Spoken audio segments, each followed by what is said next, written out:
आपकी मखलूक आख्या गया उस हवाले नाल कि मिट्टी कित्थों दी कित्थे तो आ गई है।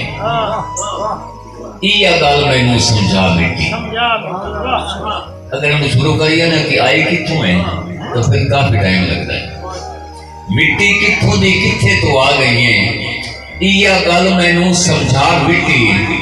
तू तो मिट्टी दी मिट्टी है, कुछ भी नहीं तेनू दिता मकाम खुदा मिट्टी। तू आप मिट्टी, तेरा रंग मिट्टी, तेरा प्यो मिट्टी, तेरी माँ मिट्टी, और मिट्टी होके तो मिट्टी नू छाणिया नहीं। तू है क्या मिट्टी, तू है क्या मिट्टी। मिट्टी होके पे तेनू पुकारती है। जरा मिट्टी दे विच तू आ मिट्टी, पता मिट्टी दा मिट्टी च लग जाना है। जदों मिट्टी नू वंजना है खा मिट्टी। ढेर मिट्टी दे वेख्या मैं उड़ जाते, जदों खुलती है तेज हवा मिट्टी। जेड़े मिट्टी ते बन फिरौन बैठे ओनू पानी ने दिता लुढ़ा मिट्टी।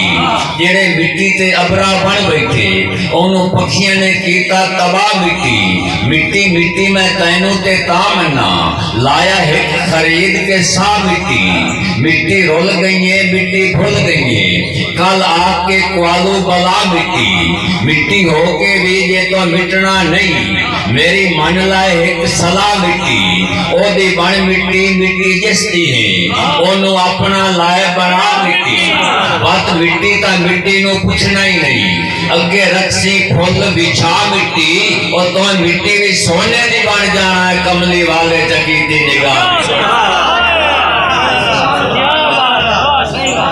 तो मिट्टी नहीं, वह तू सोना है।